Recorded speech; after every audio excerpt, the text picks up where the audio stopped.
ദൈവികമായ അനുഗ്രഹങ്ങൾ, ദൈവികമായ അത്ഭുതങ്ങൾ ഒരിക്കലും നമ്മൾ മറച്ചു വയ്ക്കാൻ പാടില്ല. ചിലത് ദൈവഹിതപ്രകാരം നിന്റെ മേൽ ഏൽപ്പിക്കപ്പെടുമ്പോൾ നീ അത് അനുഭവിച്ചാലേ മതിയാകത്തേയുള്ളൂ. ഒരു ഉപദേശം വളരെ അത്യന്താപേക്ഷിതമാണ് പലർക്കും. വിജയത്തിലേക്ക് വേണ്ടിയിട്ട്, ലോകത്തിലെ സാധ്യതകളിലേക്കല്ല, വിജയത്തിന് വേണ്ടിയിട്ട് നമ്മൾ ദൈവത്തിങ്കലേക്കായിരിക്കണം നോക്കേണ്ടത്.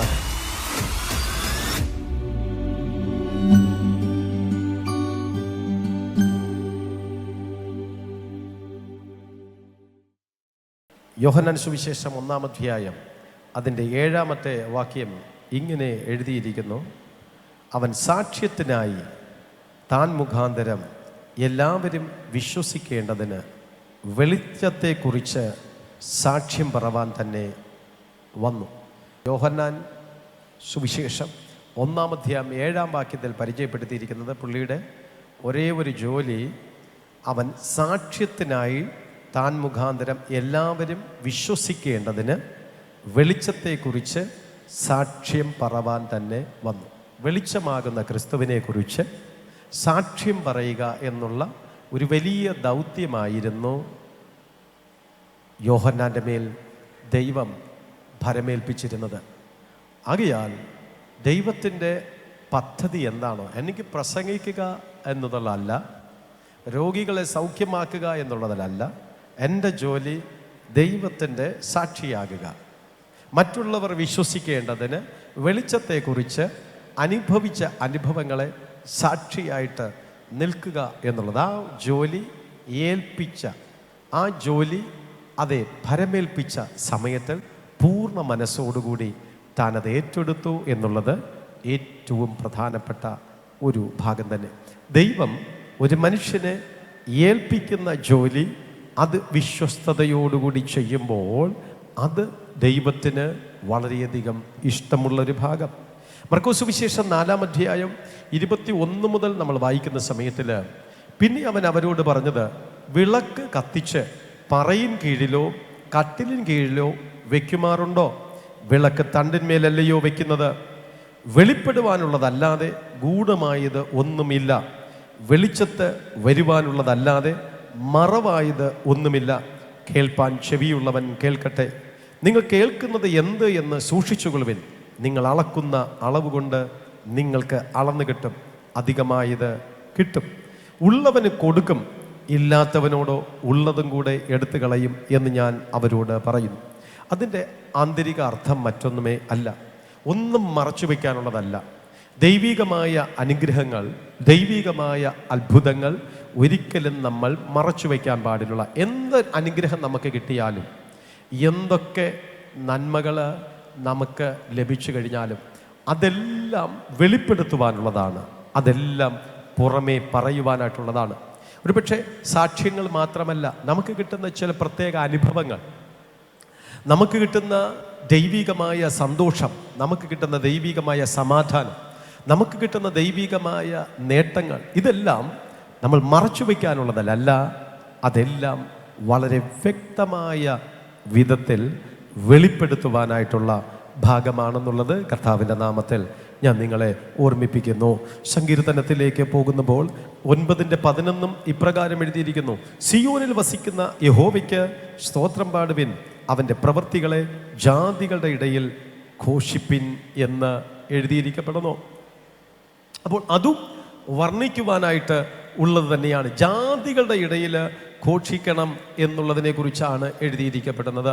വേദപുസ്തകത്തിലേക്ക് നാം വീണ്ടും നോക്കുന്ന സമയങ്ങളിൽ ലൂക്കോസ് സുവിശേഷം 8-ാം അധ്യായം 38-39 വാക്യത്തിൽ ഇങ്ങനെ എഴുതിയിരിക്കുന്നു: ഭൂതങ്ങൾ വിട്ടുപോയ ആൾ അവനോടുകൂടെ ഇരിപ്പാൻ അനുവാദം ചോദിച്ചു.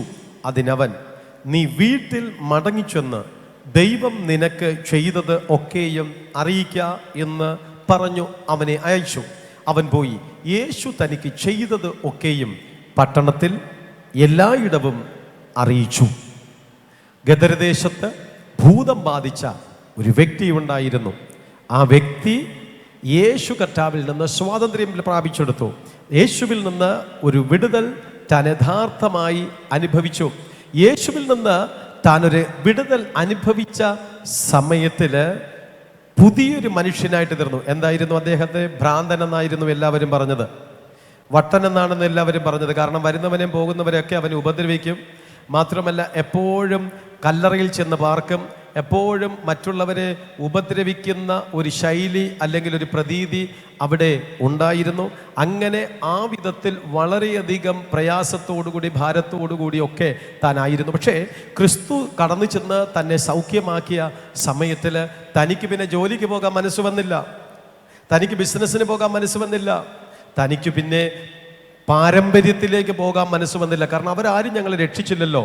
ഒടുവിലും ക്രിസ്തുവിൻ്റെ അടുക്കലേക്ക് കടന്നു ചെന്നിട്ട് കർത്താവിനോട് പറഞ്ഞു, ഞാനും കൂടെ നിൻ്റെ കൂടെ പോന്നോട്ടെ, ഞാനും കൂടെ നിൻ്റെ കൂടെ ഇരിപ്പാൻ ഒരു സീറ്റ് കിട്ടിയാലും മതി, ഒരു ജോലി തന്നില്ലെങ്കിലും കുഴപ്പമില്ല, കൂടെ ഇരിക്കാനുള്ള ഒരു അനുവാദം തരണമെന്ന് ചോദിച്ചു. അതിനവൻ, നീ വീട്ടിൽ മടങ്ങി ചെന്ന്, അങ്ങനെ ഇരിക്കാനുള്ള സമയമൊന്നും അല്ല ഇത്, അങ്ങനെ ഒതുങ്ങിക്കൂടാനുള്ള സമയമല്ല ഇത്.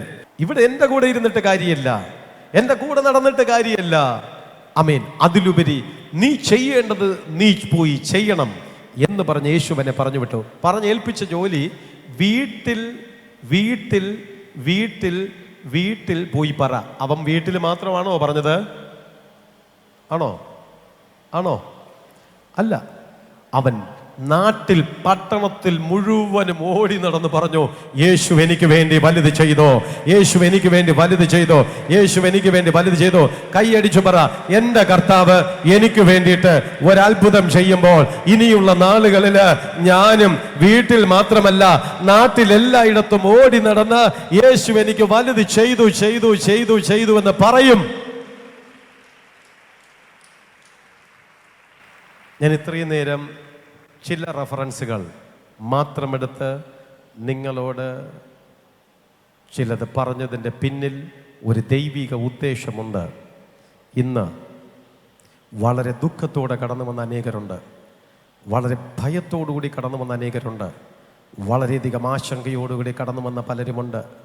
എൻ്റെ പ്രശ്നത്തിൻ്റെ മധ്യത്തിൽ എങ്ങനെ എനിക്ക് ഒരു വ്യത്യാസം കിട്ടും, എങ്ങനെ എനിക്കൊരു മാറ്റം കിട്ടുമെന്ന് ആശങ്കാജനകമായ അനുഭവത്തിൽ, മനസ്സ് ശാന്തമല്ലാത്ത വിധത്തിൽ, മനസ്സ് സ്വസ്ഥമല്ലാത്ത അനുഭവത്തിൽ നാളെക്കുറിച്ചും ഭാവിയെക്കുറിച്ചും ആകുലതയോടെ ആശങ്കയോടുകൂടി കടന്നു വന്ന അനേക വ്യക്തികളെ കൂട്ടത്തിനകത്തേക്കുണ്ട്. ഇന്ന് നിങ്ങളുടെ വിഷയങ്ങളുടെ മേൽ ദൈവം ചിലത് ചെയ്യും. പക്ഷേ പട്ടണത്തിലും വീട്ടിലും ദൈവം ചെയ്തത് പറയാൻ നിനക്ക് മനസ്സുണ്ടെങ്കിൽ ഒരത്ഭുതം നടക്കാൻ പോവുകയാണ്. ഒരത്ഭുതം ഇന്നേ ദിവസം നടക്കും. അതാണ് പരിശുദ്ധാത്മാവ് നിങ്ങളെ ഏൽപ്പിക്കുന്ന ദൂത്. നിനക്ക് ഒരു പ്രത്യേക വിഷയത്തിന്റെ മേൽ ഒരു മറുപടി ദൈവം ഇന്നേ ദിവസം തരും. പക്ഷേ നിനക്ക് സ്വന്തം ഭവനത്തിൽ മാത്രമല്ല പട്ടണത്തിലും ഓടി നടന്ന് യേശു എനിക്ക് വേണ്ടിയിട്ട് ഒരു അത്ഭുതം ചെയ്തുവെന്ന് പറയാൻ നിനക്ക് മനസ്സുണ്ട് എങ്കിൽ, നിനക്ക് ലജ്ജയില്ല എങ്കിൽ, ഹല്ലേലൂയ, ഇന്നെന്റെ യേശു വലുത് ചെയ്യോ. ആമേൻ. ദൈവം പലപ്പോഴും നമ്മിൽ നിന്ന് പ്രത്യുപകാരം പ്രതീക്ഷിക്കും. ദൈവത്തെ അനുസരിക്കുമ്പോൾ നമുക്കൊരത്ഭുതം. അവൻ അസാധ്യമായിട്ടൊന്നുമില്ല. നമ്മുടെ അധ്വാനത്തെ ഫലവത്താക്കി തീർക്കുന്ന ഒരു കർത്താവുണ്ട്. നിങ്ങളുടെ അധ്വാനം ഫലവത്തായി തീരാനാണ് ഈ ആഴ്ചത്തെ ദൂത്. മാതാപിതാക്കൾ ശ്രദ്ധിച്ചുകൾ, നിന്റെ കുഞ്ഞുങ്ങൾ എത്രത്തോളം പഠിക്കുന്നോ ആ പഠിക്കുന്നതിന്റെ ഫലം കിട്ടുമെന്ന്. കഴിഞ്ഞ നാളുകളിൽ പഠിച്ചിട്ടും ഫലം കിട്ടുന്നില്ല, പക്ഷെ ഇപ്പോഴതിന് മാറ്റമുണ്ടാകും. പക്ഷെ പഠിക്കാത്തവരെ കുറിച്ച് എനിക്കൊന്നും പറയാൻ പറ്റത്തില്ല. മനസ്സിലായോ? നിന്റെ അധ്വാനത്തിന് ഫലം നൽകുന്ന ഒരു ദൈവമുണ്ട്. കരങ്ങളെ അടിച്ച് നമ്മുടെ കൊച്ചുമക്കൾക്ക് വേണ്ടിയിട്ട് ഈ ദിവസങ്ങളിൽ അവർ ഹാർഡ് വർക്ക് ചെയ്യട്ടെ. ലാസ്റ്റ് ഘട്ടമാണ് എങ്കിലും അവർ കഠിനാധ്വാനം ചെയ്യട്ടെ. അധ്വാനത്തിന് ഫലം നൽകുന്ന ഒരു ദൈവമുണ്ട്. അപ്പോ ഈ ദിവസങ്ങളിൽ നമ്മൾ ദൈവസന്നിധിയിൽ ആശങ്കപ്പെട്ടിരിക്കുന്ന ഒരു സബ്ജക്റ്റിന്റെ മധ്യത്തിൽ ആണ് എങ്കിൽ എന്നെക്കൊണ്ടത് കഴിയുമോ എന്നുള്ളതാണ് നിങ്ങൾക്കൊരു കോൺഫിഡൻസ് ഇല്ലാത്തൊരു അനുഭവം.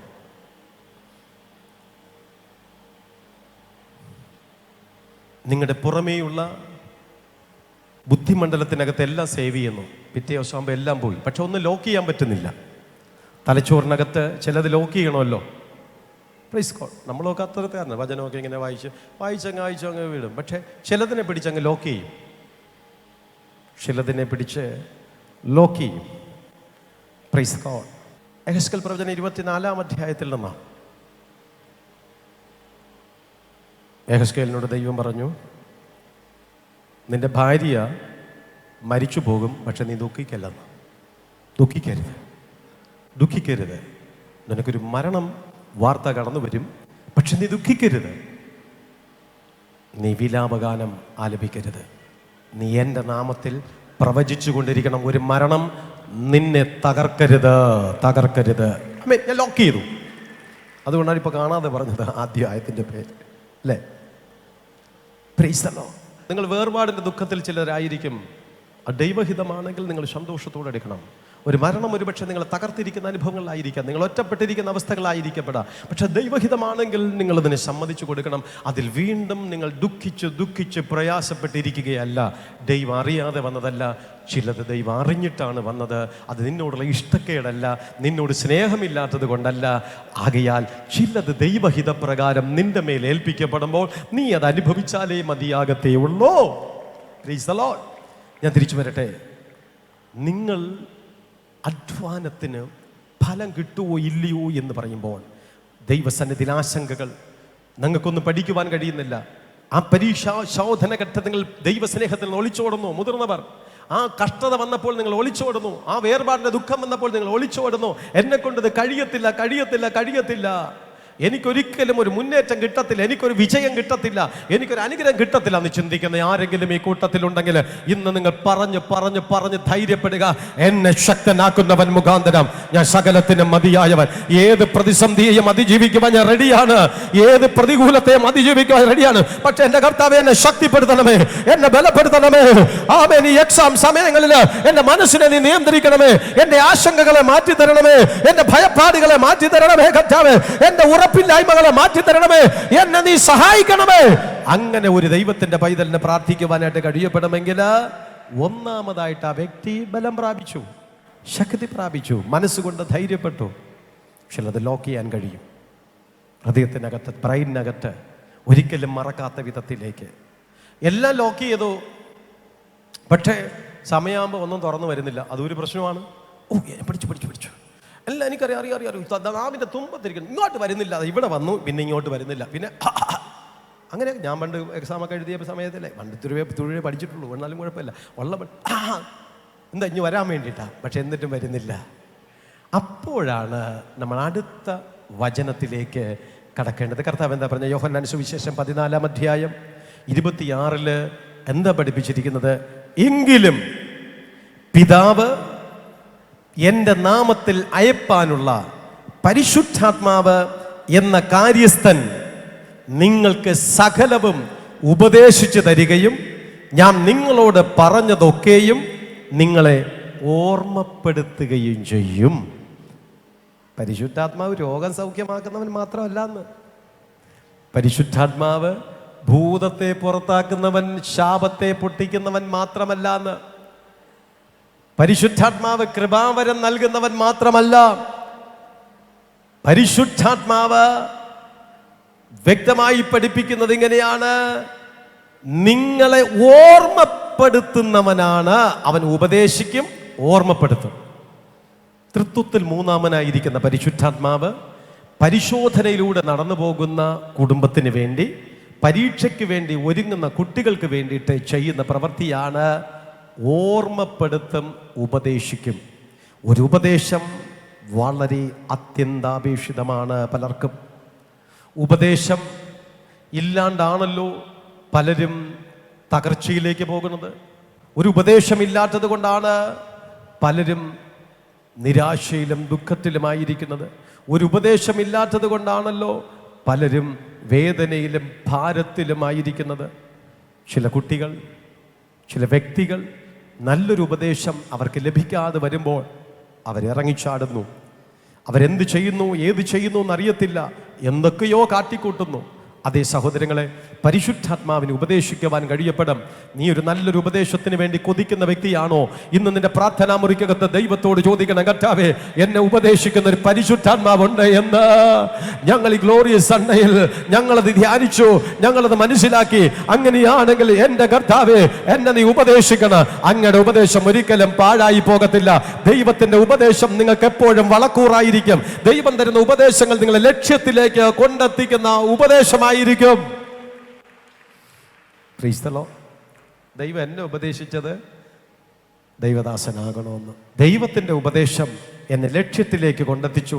ഇല്ലെങ്കിൽ ഇന്നും സ്തോത്രം, എവിടെയെങ്കിലും ആരും അറിയാതെ, ഒന്നും അറിയപ്പെടാതെ എവിടെയെങ്കിലും പിച്ച വെച്ച് നടക്കപ്പെടുന്ന സ്തോത്രം, ഒരു ദാരിദ്ര്യത്തിനും ദുഃഖത്തിനും പ്രയാസത്തിനും ബുദ്ധിമുട്ടിനും ഞെരുക്കത്തിനും ശാരീരിക മാനസിക ബലഹീനതകൾക്ക് അടിമപ്പെട്ട ഒരു സാധാരണക്കാരനായിട്ട് തീരേണ്ടുന്ന, ഒരുപക്ഷെ ജീവനോടുകൂടി കാണുവോ എന്ന് തന്നെ പറയുവാൻ കഴിയാത്ത ഒരു തകർച്ചയിലേക്ക് ഞാൻ പോയേനെ. പക്ഷേ ദൈവത്തിന്റെ ഉപദേശം എന്നെ ലക്ഷ്യത്തിലേക്ക് എത്തിക്കത്തക്ക അനുഭവത്തിലേക്ക് എത്തിച്ചുവെങ്കിൽ ഇന്ന് ഉപദേശിക്കുവാൻ ശക്തനായിരിക്കപ്പെടുന്ന ഒന്നുണ്ട്. ഇന്നലെ വരെ നിന്റെ അധ്യാപകരുടെ ഉപദേശം നിനക്ക് ഫലം തന്നില്ല എങ്കിൽ, നിന്റെ രക്ഷകർത്താക്കളുടെ ഉപദേശം നിനക്ക് ഫലം തന്നില്ല എങ്കിൽ, നിന്റെ പാസ്റ്ററുടെ ഉപദേശം നിനക്ക് ഫലം തന്നില്ല എങ്കിൽ, നിന്റെ ഭാര്യയുടെ ഉപദേശം നിനക്ക് ഫലം തന്നില്ല എങ്കിൽ, നിന്റെ ഭർത്താവിന്റെയോ മാതാപിതാക്കളുടെയോ സുഹൃത്തുക്കളുടെ ഉപദേശങ്ങളൊന്നും നിനക്ക് ഫലം കിട്ടിയില്ല എങ്കിൽ, പരിശുദ്ധാത്മാവ് ഉപദേശിക്കുവാൻ സമർത്ഥനാണ്. നിന്നെ ഉപദേശിക്കുവാൻ കഴിവുള്ള ആ ദൈവത്തിൽ ഇന്ന് ആശ്രയിക്കണം. ആ പരിശുദ്ധാത്മാവിന് വേണ്ടിയിട്ട് ദാഹിക്കണം. ആ പരിശുദ്ധാത്മാവിന് വേണ്ടിയിട്ട് ആഗ്രഹിക്കണം. ഈ പരീക്ഷാ കാലഘട്ടത്തിൽ നമ്മൾ ജയിക്കുവാൻ പരിശുദ്ധാത്മാവിന്റെ സഹായം വേണം. അടുത്തതായിട്ട് നമ്മൾ അതിൽ പറഞ്ഞത്, അവൻ ഓർമ്മപ്പെടുത്തും. ചിലതൊന്നും തക്ക സമയത്തിൽ നമുക്ക് ഓർമ്മ വരത്തില്ല. അതല്ലേ പ്രശ്നം. തക്ക സമയത്തിൽ ഓർമ്മ വരത്തില്ല. എന്താ പറയണമെന്ന് അറിയത്തില്ല. വീട്ടിൽ ചെന്നപ്പോൾ അങ്ങനെ പറയണമായിരുന്നല്ലേ, അതങ്ങനെ എക്സ്പ്ലെയിൻ ചെയ്യണമായിരുന്നല്ലേ. വഴക്കടിക്കല്ല അറിഞ്ഞപ്പോൾ ചിലയിടത്ത് എങ്ങനെ പറയണം എന്താണെന്ന് അറിയത്തില്ല.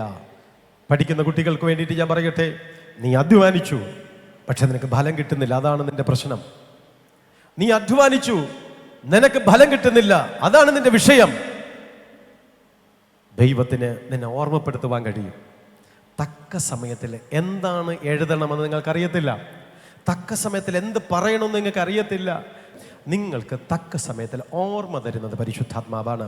ദൈവത്തിൻ്റെ അഭിഷേകത്തിന് വേണ്ടി ആഗ്രഹിക്കണം. ദൈവത്തിൻ്റെ സ്പർശനത്തിന് വേണ്ടിയിട്ട് ആഗ്രഹിക്കണം. ദൈവത്തിൻ്റെ വിടുതലിന് വേണ്ടിയിട്ട് ആഗ്രഹിക്കണം. ദൈവത്തിൻ്റെതായിട്ടുള്ള ഇടപെടലിന് വേണ്ടിയിട്ട് ദൈവസന്നിധിയിൽ നിങ്ങൾ ആഗ്രഹിക്കുന്നുവെങ്കിൽ ഇന്നത്തെ ദിവസത്തിൽ പരിശുദ്ധാത്മാവ് നിനക്കൊരു സ്പർശനത്തെ തരും. പരിശുദ്ധാത്മാവ് ഒരു ഇടപെടൽ നിങ്ങൾ ഓരോരുത്തരുടെ മേലും ദൈവം നൽകുക മാത്രമല്ല, തക്ക സമയത്തിൽ അവൻ സകലത്തെയും ഓർമ്മ നൽകും. അത് വിശ്വസിക്കുന്നവർ കൈയടിച്ചു പറ, എന്നെ ഓർമ്മപ്പെടുത്തുന്ന ഒരു ദൈവമുണ്ട്, എന്നെ ഓർമ്മപ്പെടുത്തുന്ന ഒരു പരിശുദ്ധാത്മാവുണ്ട്. തക്ക സമയത്തിൽ ഞാൻ മറന്നിരിക്കുന്ന കാര്യാദികൾ എന്നെ ഓർമ്മിപ്പിച്ച് പ്രൈസ് ഗോഡ്. ചില നല്ല സാക്ഷ്യങ്ങൾ നമുക്ക് ഓർമ്മ വരും. നിങ്ങൾ പ്രാർത്ഥിച്ചു കൊണ്ടിരിക്കുമ്പോൾ ചിലപ്പോൾ കഴിഞ്ഞ നാളുകളിൽ ദൈവം നിങ്ങളെ നടത്തിയ വിധങ്ങൾ ഓർമ്മ തരും. നിന്റെ പൂർവ്വകാലം മറക്കരുതെന്നാണ് ദൈവവചനം. പൗലോസ് പറഞ്ഞു, എൻ്റെ ബന്ധനം, ഫിലിപ്പിയ കാരാഗൃഹത്തിനകത്ത് കേട്ടോ, എൻ്റെ ബന്ധനങ്ങളെ നിങ്ങൾ ഓർത്തുകൊള്ളാം. ഒരിത്തിരി കഷ്ടങ്ങൾ അനുഭവിച്ചു. ആ കഷ്ടങ്ങളിൽ നിന്ന് ദൈവം അവനെ വിടുവിച്ചപ്പോൾ അവൻ പറഞ്ഞു, ആമേൻ, എൻ്റെ ബന്ധനങ്ങളെ ഓർക്കാം. നീ ഇന്ന് ബന്ധനത്തിലാണ്, ഇന്ന് നീ പ്രയാസങ്ങളിലാണ്, ബുദ്ധിമുട്ടിലാണ്. പക്ഷേ നിന്റെ പാസ്റ്റർ ഒരു കാലഘട്ടത്തിൽ ബന്ധനത്തിലൂടെ നടന്നിട്ട് യേശു അവനെ വിടുവിച്ച് പുറത്തേക്ക് കൊണ്ടുവന്നു എങ്കിൽ ഈ ബന്ധനത്തിൽ നീ നിരാശപ്പെട്ടു പോകരുത്. നീ അത് ഓർത്ത് ബലത്തോടെ ധൈര്യത്തോടെ നിൽക്കണം. കഴിഞ്ഞ കാലങ്ങളിലെ കഷ്ടങ്ങളെ ഓർത്ത് നിരാശപ്പെടുകയല്ല. വല്ലപ്പോഴും ഒക്കെ കഴിഞ്ഞ നാളുകളിൽ കഷ്ടങ്ങൾ ഓർക്കണം. ഒരു നേരത്തെ ഭക്ഷണത്തിന് വകയില്ലാത്ത അനുഭവത്തിൽ, ഒരു സൈക്കിള് പോലും ഇല്ലാണ്ടിരുന്ന അനുഭവത്തിൽ, ഒരു 2 വീലർ പോലും ഇല്ലാതിരുന്ന അനുഭവത്തിൽ, ആരുടെ മുമ്പിലൊക്കെ ചെന്ന് കൈ നീട്ടിയപ്പോൾ അതെ ലഭിക്കാതെ നിരാശയുടെ വേദനയോടെ വന്നിട്ട് ഇന്ന് ദൈവം നിന്നെ നടത്തിയ വിധങ്ങള്, ഇന്ന് നിന്നെ ഏത് അനുഭവത്തിലേക്ക് ദൈവം എത്തിച്ചോ വല്ലപ്പോഴും ഓർമ്മിപ്പിക്കണം. അത് പരിശുദ്ധാത്മാവാണ് ഓർമ്മ തരുന്നത്. അവൻ ഓർമ്മിപ്പിക്കുമ്പോൾ അവന് മഹത്വം കൊടുക്കണം. കർത്താവേ, ഇതെന്റെ കഴിവല്ല, ഇതെന്റെ അധ്വാനത്തിന്റെ ഫലമല്ല, നിന്റെ മഹാദയ ഒന്നുകൊണ്ട് മാത്രമാണ് ഞാൻ ഈ കാണുന്ന വിധത്തിൽ അനുഗ്രഹം പ്രാപിച്ചിരിക്കുന്നത്. യേശുവിന്റെ നാമത്തിൽ നമുക്ക് ഓർമ്മ തരുന്നത് നമ്മുടെ ദൈവമാണ്. സദൃശവാക്യങ്ങളുടെ പുസ്തകം 21-ാം അധ്യായം 31-ാം വാക്യത്തിൽ ഇങ്ങനെ എഴുതിയിരിക്കുന്നു, കുതിരയെ യുദ്ധ ദിവസത്തേക്ക് ശമയിക്കുന്നു, ജയമോ യഹോവയുടെ കൈവശത്തിൽ. നല്ല വർക്ക് ചെയ്യുന്നവർക്ക് വേണ്ടിയിട്ട് ഞാൻ പറയുകയാണ്, പരിശോധനകളെ ജയിക്കാൻ വേണ്ടിയിട്ട് നല്ലതായിട്ട് പ്രാർത്ഥിക്കുന്നവർ, നല്ലതായിട്ട് ഉപവസിക്കുന്നവർ, നന്നായിട്ട് മുടങ്ങാതെ പള്ളിയിൽ വന്നുകൊണ്ടിരിക്കുന്നവർ അവർ ശ്രദ്ധിക്കുക. പരീക്ഷയ്ക്ക് വേണ്ടിയിട്ട് നന്നായിട്ട് പഠിക്കുന്ന കുട്ടികളും അവരുടെ പേരൻസും നന്നായിട്ട് ശ്രദ്ധിക്കുക. നിങ്ങൾക്ക് ചമയിക്കാൻ കഴിയും, നിങ്ങൾക്ക് യുദ്ധ ദിവസത്തേക്ക് ചമയിപ്പിക്കാൻ, അതിനെ ഒരുക്കാം. നല്ല ഷൂസൊക്കെ ഇട്ട്, നല്ല പാൻറ്റിട്ട്, നല്ല സ്യൂട്ടിട്ട്, അതെ നല്ല ഷർട്ടിട്ട്, നല്ല പേന മേടിച്ചു കൊടുത്ത്, അതെ പിന്നെ എന്താ പറയുക, നല്ല പേപ്പേഴ്സ് വെച്ച് നന്നായിട്ട് ബാഗ് മേടിച്ചു കൊടുത്ത് ഒക്കെ നിങ്ങൾക്ക് ചമയിക്കാം. ജയമോ യഹോവയിൽ നിന്ന് വരുന്നു. നിന്റെ കുഞ്ഞിനെ നീ പ്രിപ്പയർ എടുക്കുന്ന സമയത്തിൽ, നിങ്ങൾ പ്രിപ്പയർ ആകുന്ന സമയത്തിൽ മറക്കരുത്, വിജയം തരുന്നത് ഭൂമേളിന്നാണ്. പുള്ളിക്കാരനാണ് അപ്രൂവ് ചെയ്യുന്നത്.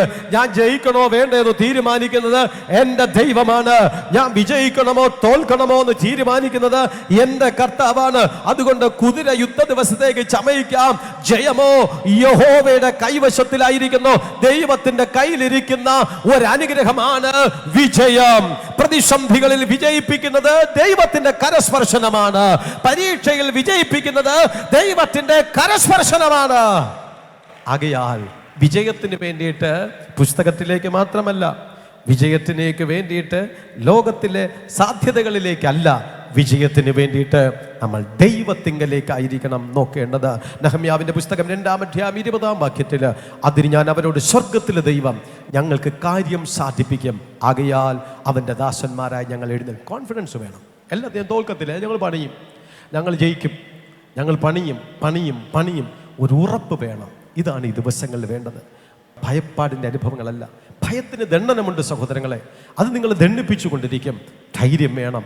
ദൈവത്താൽ എനിക്കിത് സാധ്യമാകും. എൻ്റെ കഴിവ് കൊണ്ടോ ബുദ്ധി കൊണ്ടോ എൻ്റെ ട്യൂഷൻ സെൻറ്റർ കൊണ്ടോ എനിക്ക് കഴിയത്തില്ല, പക്ഷേ എൻ്റെ ദൈവത്തെ കൊണ്ട് എനിക്ക് കഴിയും.